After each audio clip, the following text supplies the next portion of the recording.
नमस्कार, सुप्रभात दोस्तों। नोबल नेचर आरएस परिवार में आपका हार्दिक स्वागत और अभिनंदन है। आज का मोटिवेशन कोट है, निंदा से घबराकर अपने लक्ष्य को मत छोड़ना दोस्तों, क्योंकि लक्ष्य प्राप्त होने के बाद निंदा करने वाले लोगों के विचार बदल जाते हैं। इसलिए दोस्तों, अपने लक्ष्य के प्रति आप हमेशा अग्रसित रहे और जो लोग आपको निंदा करने वाले मिलते हैं उनके ऊपर ध्यान नहीं दे, क्योंकि निंदा करने वाले लोग जिस दिन आपको लक्ष्य की प्राप्ति होगी उसके बाद उनके विचार और उनके आपके प्रति भावनाओं में अपने आप परिवर्तन हो जाएगा। इस मोटिवेशन कोट के बाद दोस्तों, आज मैं राष्ट्रीय आंदोलन की जो प्रमुख घटनाएं हैं उनके ऊपर जो सीरीज स्टार्ट करी थी उसका चौथा वीडियो लेकर आपके सामने उपस्थित हुआ हूं दोस्तों। वीडियो नंबर 4 और वीडियो नंबर 4 के अंतर्गत मैं बात करूंगा असहयोग आंदोलन, खिलाफत आंदोलन और 1925 तक जो उग्रवाद का सेकंड चरण रहा 1915 से, इसके ऊपर विस्तृत चर्चा करने जा रहा हूं। सबसे पहले बात करूं असहयोग आंदोलन, तो इसका कारण आपको स्पष्ट पता ही होगा। प्रथम विश्व युद्ध के बाद अंग्रेजों के द्वारा जो रोलेट एक्ट लेकर आए थे 1919 में, उस रोलेट एक्ट के खिलाफ असहयोग आंदोलन हिंदू और मुस्लिमों का कहीं न कहीं एक वापस से गठजोड़ होता है और हिंदू और मुस्लिम मिलकर के इस असहयोग आंदोलन में भाग लेते हैं। और इस असहयोग आंदोलन का आरंभ 1 अगस्त 1920 को होता है दोस्तों। 1 अगस्त 1920 को होता है असहयोग आंदोलन का आगाज। और इसी दिन हमारी क्रांति के सूत्रधार और उग्रवाद के प्रखर नेता बाल गंगाधर तिलक जी का निधन हो जाता है। इसी दिन तिलक जी का निधन हो जाता है और तिलक जी ने कहा था कि स्वतंत्रता अस्माकम जन्म सिद्ध अधिकारम अस्ति। इसमें इसको लेकर रहूंगा कि जो स्वतंत्रता है वो हमारा जन्म सिद्ध अधिकार है और मैं इसको लेकर रहूंगा। लेकिन तिलक जी ने कहीं न कहीं अपने जीवन का बहुत समय जेलों में बेकार करने के बाद अंतिम रूप से 1 अगस्त 1920 को जैसे ही असहयोग आंदोलन आरंभ होता है उस दिन इनकी मृत्यु हो जाती है। असहयोग का मतलब होता है असहयोग, यानी कि सरकारी जो सामान है, अंग्रेजों की जो कारखाने हैं, अंग्रेजों की जो वस्तुएं हैं, उनका बहिष्कार करना। असहयोग का सीधा सा मतलब है अंग्रेजों का बहिष्कार, अंग्रेजों की हर चीज का बहिष्कार करना, अंग्रेजों का बहिष्कार करना, यानी कि अंग्रेजों की हर चीज का भारत के लोगों के द्वारा बहिष्कार करना, अंग्रेजों की वस्तुओं का होली जलाना। इसके अलावा इसमें रचनात्मक कार्य भी किए गए, जैसे खादी का प्रयोग करना, खादी के द्वारा वस्तुओं का निर्माण करना, जो कि गांधी जी खादी के जन्मदाता माने जाते हैं। इसी आंदोलन के अंदर खादी का प्रचार बढ़ा था। इसके बाद में बात करूं तो 1920 के अंदर स्टार्टिंग में कलकत्ता अधिवेशन होता है और कलकत्ता अधिवेशन में बहिष्कार का जो प्रस्ताव होता है उसको पास करवाने में कांग्रेस के नेता सफल होते हैं। और उसके बाद में 1920 में ही एक और अधिवेशन होता है, नागपुर अधिवेशन में। उसके अंदर जो ये आंदोलन होता है उस आंदोलन की विशेष वस्तु मान ली जाती है और इस आंदोलन को मान्यता दे दी जाती है। इसके बाद में दोस्तों 1921 में एक विजयवाड़ा अधिवेशन होता है और उस विजयवाड़ा अधिवेशन के अंतर्गत फाइनली इस आंदोलन को तेज करने की बात कही जाती है। और विजयवाड़ा अधिवेशन के अंदर ही ऐसा माना जाता है कि गांधी जी ने यहाँ पर अपने कपड़े उतार दिए थे और अंग्रेजों के समक्ष उन्होंने अंग्रेजों की वस्तुओं का वही त्याग कर दिया था। और विजयवाड़ा अधिवेशन के बाद में ऐसा माना जाता है कि जो ये असहयोग आंदोलन था इसने स्पीड पकड़ी थी। और लेकिन जब ये उग्र होने लगा उसी वक्त दोस्तों एक बड़ी घटना घटित होती है 5 फरवरी 1922 को। और 5 फरवरी 1922 को क्या होता है, 5 फरवरी 1922 को चोराचोरी गांव उत्तर प्रदेश में, चोराचोरी नामक स्थान पर गोरखपुर उत्तर प्रदेश में एक पुलिस चौकी के ऊपर उग्र नेताओं के द्वारा एक पुलिस चौकी को जला दिया जाता है और उसमें 10 पुलिस कर्मियों की मृत्यु हो जाती है। उसके बाद में एक बहुत बड़ी घटना घटित होती है जिसमें कहा जाता है जो गांधी जी अहिंसा और सत्य के पुजारी गांधी जी के द्वारा इस आंदोलन को 12 फरवरी 1922 को वापस ले लिया जाता है। और यहाँ पर गांधी जी की आलोचना करते हैं आज के युवा। लेकिन दोस्तों जिस बंदे ने अपने जीवन में कोई टारगेट को लक्ष्य बनाया है, इन्होंने सत्य और अहिंसा का मार्ग अपनाया था भारत की आजादी के लिए। और ये हमारा मानना है कि हम इनकी वजह से पीछे रहे आजादी प्राप्त करने में। लेकिन मेरे अनुसार जो मैंने अब तक गांधी को पढ़ा है, गांधी का दर्शन भी पढ़ा है, गांधी जी का राजनीतिक जीवन भी पढ़ा है, गांधी जी के आर्थिक विचार भी पढ़े हैं, उनके अनुसार जो 12 फरवरी 1922 को इन्होंने असहयोग आंदोलन वापस लिया, उस आंदोलन के पीछे कहीं न कहीं 5 फरवरी 1922 की घटना थी, जिसमें भारत के उग्रवादी नेताओं के द्वारा इस अंग्रेज चौकी को चौराचौरी गांव में उड़ाया गया और उस चौकी के अंदर 10 व्यक्ति निहत्थे व्यक्ति मारे गए। हो सकता है कि वे लोग सिर्फ हमारी रक्षा या फिर अंग्रेजों की चापलूसी करने के लिए थे, लेकिन फिर भी अगर किसी भी जीव को अगर हम बिना कारण मारेंगे तो ये हत्या का कारण बनता है। और एक अहिंसा के पुजारी होने के नाते 12 फरवरी 1922 को आंदोलन वापस ले लिया और फिर भी 10 मार्च 1922 को इनको जेल में डाल दिया जाता है और जेल में डालने के बाद ये 6 वर्ष की कैद की सजा सुनाई जाती है। फिर भी कहा जाता है कि गांधी जी ने 6 वर्ष की कैद की सजा सुना दी जाती है, क्योंकि कहीं न कहीं दोषी थे इस चौराचौरी कांड की ये। इसके बाद में असहयोग आंदोलन समाप्त हो जाता है। दोस्तों, असहयोग आंदोलन के अंतर्गत ही एक खिलाफत आंदोलन था। खिलाफत आंदोलन के बारे में अगर विस्तार से बताऊं तो खिलाफत आंदोलन भी इसके साथ ही था और खिलाफत आंदोलन मुस्लिम बंधुओं के द्वारा किया गया, जिसमें मोहम्मद अब्दुल कलाम आजाद, मोहम्मद अली जिन्ना, मोहम्मद हुसैन आदि लोगों ने मिलकर के खिलाफत आंदोलन शुरू किया। खिलाफत आंदोलन की नींव दोस्तों सीवर्स की संधि से होती है। सीवर्स की संधि जो 1919 में हुई थी, सीवर्स की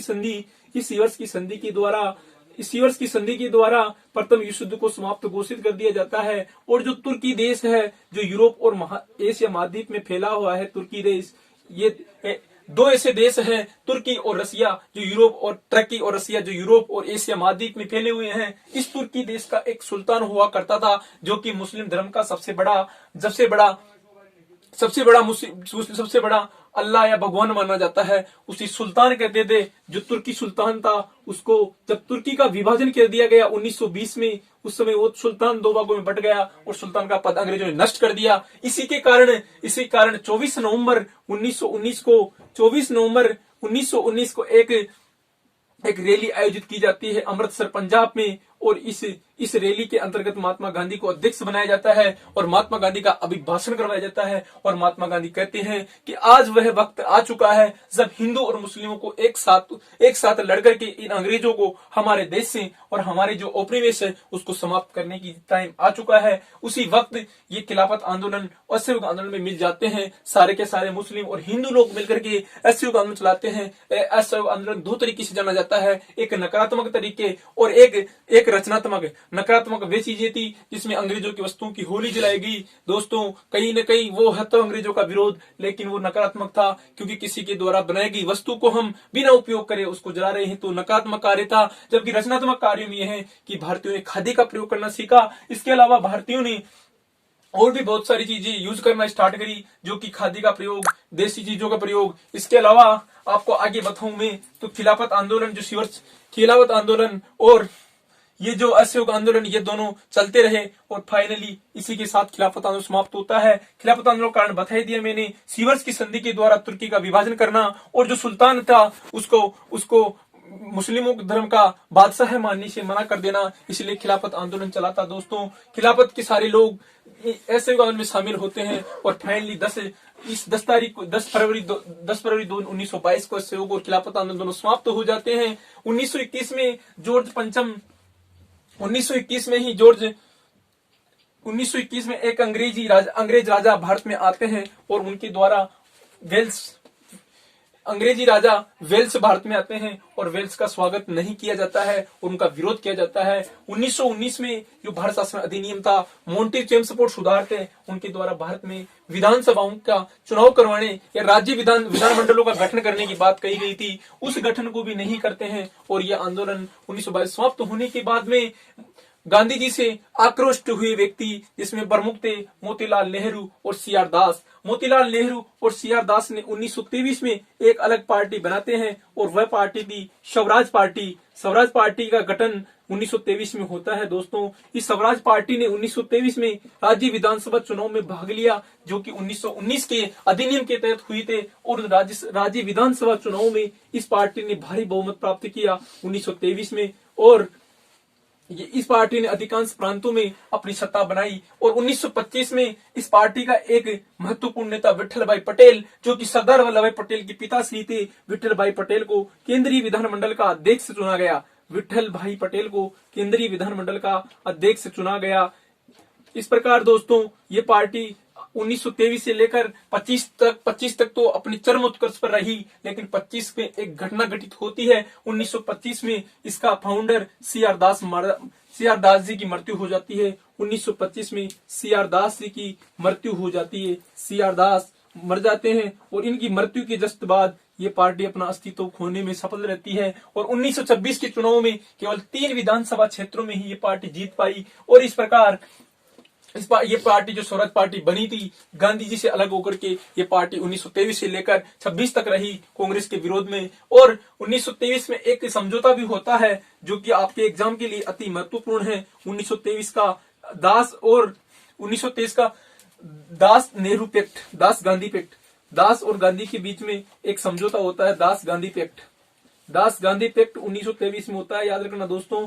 ये भी एक इंपोर्टेंट फैक्ट है आपके लिए, फैक्ट है था। और इसके बाद में बात करूं तो 1923 के आसपास ही ये घटनाएं घटित होती है और उसी के दौरान कुछ पुस्तकें लिखी जाती है जो हमारे इतिहास में अविस्मरणीय हैं। उन पुस्तकों का एक बार मैं अध्ययन करता हूं, उसके बाद में आगे बढ़ेंगे दोस्तों। डॉक्टर राजेंद्र प्रसाद, जो महान स्वतंत्रता सेनानी, भारत के प्रथम राष्ट्रपति थे डॉक्टर राजेंद्र प्रसाद, और हमारी संविधान सभा के अध्यक्ष थे डॉक्टर राजेंद्र प्रसाद, स्थायी अध्यक्ष थे, जिनको हमारी संविधान सभा की पहली मीटिंग हमारी संविधान सभा 9 दिसंबर 1946 को हुई थी और दूसरी मीटिंग 11 दिसंबर 1946 को हुई थी। उसके दौरान डॉक्टर राजेंद्र प्रसाद को भारत का स्थायी संविधान सभा अध्यक्ष चुना गया था और भारत के प्रथम राष्ट्रपति 24 जनवरी 1950 को संविधान सभा की अंतिम बैठक के दौरान सर्वसहमति से भारत के प्रथम राष्ट्रपति चुने गए थे डॉक्टर राजेंद्र प्रसाद। इनके द्वारा एक बेहद इंपॉर्टेंट पुस्तक लिखी गई है जिसका नाम है इंडिया डिवाइडेड, यानी कि भारत का विभाजन कैसे हुआ। बहुत इंपॉर्टेंट बुक है दोस्तों, इंडिया डिवाइडेड। इसके अलावा लाला लाजपत राय, जिन्होंने कांग्रेस की स्थापना को एक सेफ्टी वॉल्व बताया था।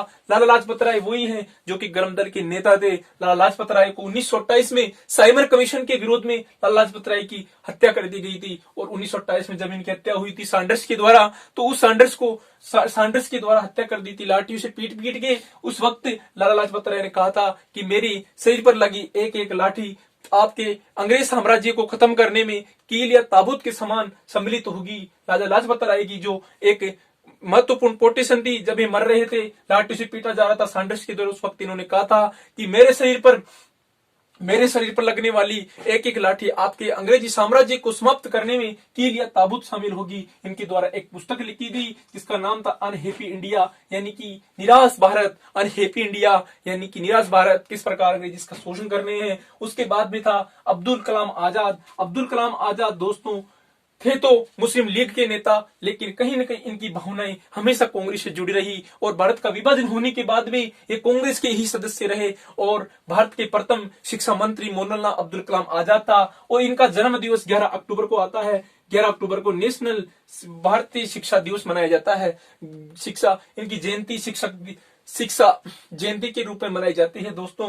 11 अक्टूबर को अब्दुल कलाम आजाद भारत के प्रथम शिक्षा मंत्री थे दोस्तों। इनके द्वारा एक किताब लिखी गई है इंडिया विंस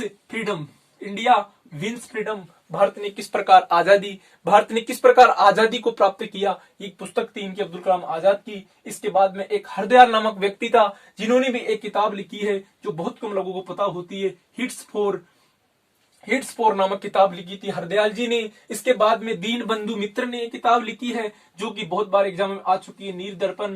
दोस्तों ये अति महत्वपूर्ण है, दीन बंधु मित्र के द्वारा लिखी गई पुस्तक नील दर्पण। इसके बाद में सुभाष चंद्र बोस के बारे में तो आपने सुना ही होगा दोस्तों। ये हमारे जो अलग से एक पार्टी बनाई थी, अलग से एक आजाद हिंद पार्टी बनाई थी इन्होंने जापान में जाकर। जब हरिपुरा अधिवेशन 1938 में इनको गांधी जी के जो नेता थे, गांधी जी के जो समर्थक पट्टाभी सीतारामैया को हरा करके 1938 में हरिपुरा अधिवेशन में सुभाष चंद्र बोस को जब कांग्रेस का अध्यक्ष चुना गया हरिपुरा अधिवेशन में, तो गांधी जी से इनसे नाराज हो गए। जबकि गांधी जी को गांधी जी को राष्ट्रपिता इन्होंने ही कहा था दोस्तों, गांधी जी को राष्ट्रपिता इन्होंने ही कहा था, और गांधी जी को महात्मा रविन्द्रनाथ टैगोर जी ने कहा था दोस्तों।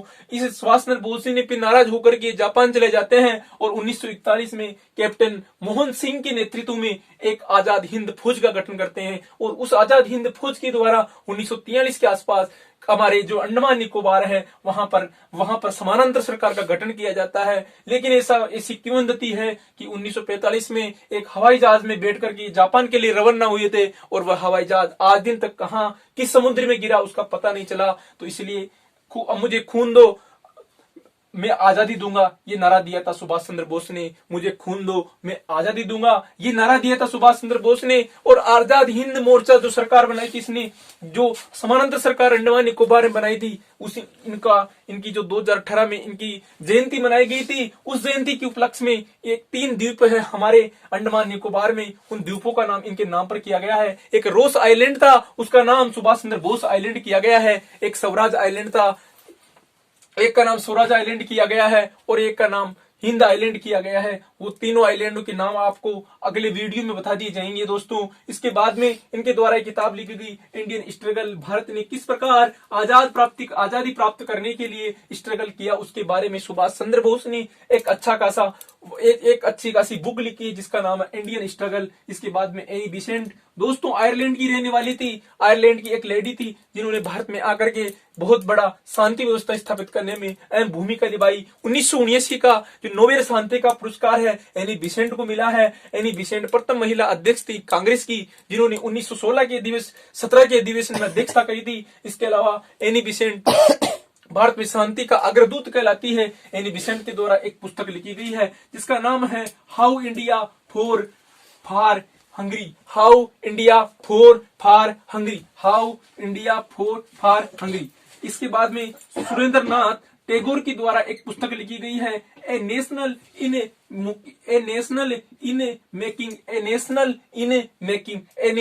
In making. फिर रविन्द्रनाथ टैगोर के द्वारा एक पुस्तक लिखी गई है, रविन्द्रनाथ टैगोर जिन्होंने 1911 के कलकत्ता अधिवेशन के दौरान राष्ट्रगान गाया था। भारत का राष्ट्रगान और बांग्लादेश का दोनों का राष्ट्रगान रविन्द्रनाथ टैगोर ने लिखा है। रविन्द्रनाथ टैगोर जी के द्वारा एक पुस्तक लिखी गई है गीतांजलि, और इस गीतांजलि के लिए रविन्द्रनाथ टैगोर को 1913 में नोबेल पुरस्कार, शांति वाला नोबेल पुरस्कार दिया गया था, जो एशिया महाद्वीप का प्रथम नोबेल था।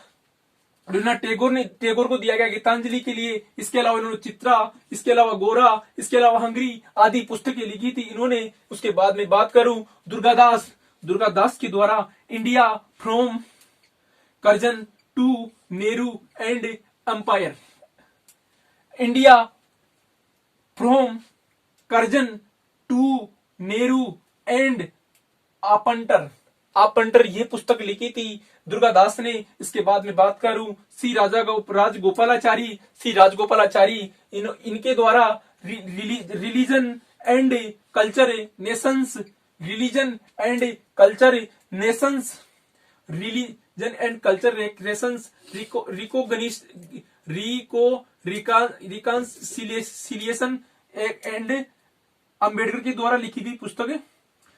सी राजगोपालाचारी ने पुस्तक लिखी थी रिलीजन एंड कल्चर, और इसके अलावा नेशंस रिकॉन्सिलिएशन। इसके अलावा अंबेडकर के, जो कि हमारी प्रारूप समिति के अध्यक्ष थे, अंबेडकर के द्वारा हमारे संविधान के निर्माता थे। अनुच्छेद 32 को इन्होंने संविधान की आत्मा कहा है। अंबेडकर के द्वारा पाकिस्तान और द पार्टीशन ऑफ इंडिया पुस्तक लिखी अंबेडकर ने। इसके बाद में बात करूं हरेंद्र नाथ मुखर्जी, इनके द्वारा पुस्तक लिखी गई इंडियन स्ट्रगल फॉर फ्रीडम। उसके बाद में बात करूं विपिन चंद्र पाल, जो कि गरम दल के नेता थे, इनके द्वारा एक पुस्तक लिखी थी जिसका नाम था modern vernacular literature of Hindustan. उसके बाद में डॉक्टर राधाकृष्णन, जो कि भारत के प्रथम उपराष्ट्रपति और दूसरे राष्ट्रपति, भारतीय शिक्षा की जनक। और इसके अलावा इनके द्वारा कुछ किताबें लिखी गई, Hindu view of life and religion and society, religion and culture, Indian philosophy east and west, Indian philosophy east and west पुस्तकें लिखी थी। इसके अलावा वीडी सावरकर ने एक किताब लिखी है जिसका नाम है वार for India, war for India. इसके अलावा नौरोजी ने किताब लिखी थी poverty and un British rule in India, poverty and un British rule India. अब दोस्तों हम उग्रवाद का तीसरा चरण 1924 से 34 के बीच अगले वीडियो में पढ़ेंगे। इस प्रकार आपको अगर ये वीडियो अच्छा लगे तो इसको लाइक, सब्सक्राइब, कमेंट और शेयर कर देना। जय हिंद, जय भारत।